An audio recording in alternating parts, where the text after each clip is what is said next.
An average person drinks around 100 liters of cow's milk during the year. There are several important reasons behind this. This dairy fluid contains all amino acids required for human muscles and bones. It also supplies vitamin B12, which is often deficient in plant-based foods. Furthermore, it provides calcium, crucial for bone and heart well-being.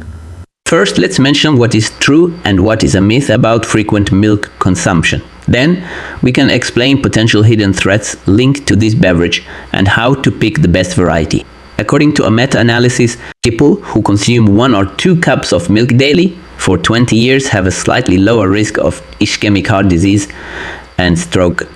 Another noteworthy discovery is that having up to 2 servings of low-fat milk per day slightly diminishes the risk of diabetes. A third important point is an association. People who regularly consume this dairy product, up to 2 servings, have a lower risk of death from any cause compared to individuals who do not. This reduction in overall mortality is likely due to decreased heart disease risks. Moreover, several studies suggest that constant milk intake lowers the chance of bone fracture and osteoporosis, as well as reducing colorectal cancer risk by about 10%. Now let's consider the major dangers linked to consistent milk consumption. If a person has more than 3 cups per day regularly, it could increase prostate cancer risk, possibly because of excessively high calcium intake. Another relevant concern is that this beverage contains saturated fats that can elevate the possibility of high cholesterol.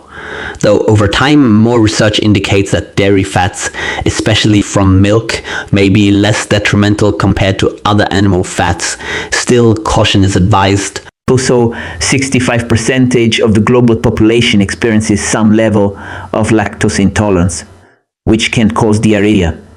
In serious situations, significant allergy can be problematic.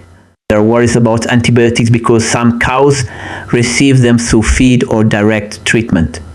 This might raise the chance of resistance to these drugs in humans if milk becomes contaminated.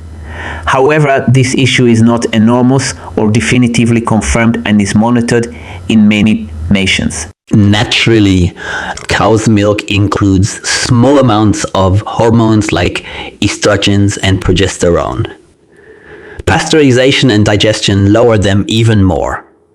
On the other hand, in some places, cows get additional hormones to increase milk production called RBST. This synthetic hormone can modestly boost levels of insulin like growth factor 1, IGF-1 in the dairy fluid. All these factors create worry about hormone-sensitive cancers such as breast cancer.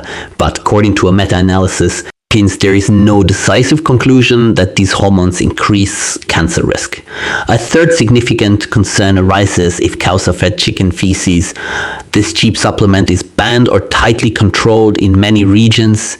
It can pollute milk with Salmonella, Escherichia coli, and Clostridium. However, there is no solid proof connecting poultry litter-fed cows to a surge in human death rates. The main worry is food safety and the potential for foodborne illness outbreaks. Another reason for banning it is that feeding cattle with protein from other animals, especially ruminants, can cause prion diseases. Even though chicken waste itself is not a major prion source, stringent regulations aim to avoid any cross-contamination. Several main kinds of milk exist. Whole milk, the least processed variant, has around 3.25% fat and includes fat-soluble vitamins. Reduced fat and low-fat milk, with 2 and 1% fat respectively, provide key nutrients with fewer saturated fats. Often advised for adults concerned with heart health, they still offer calcium and protein.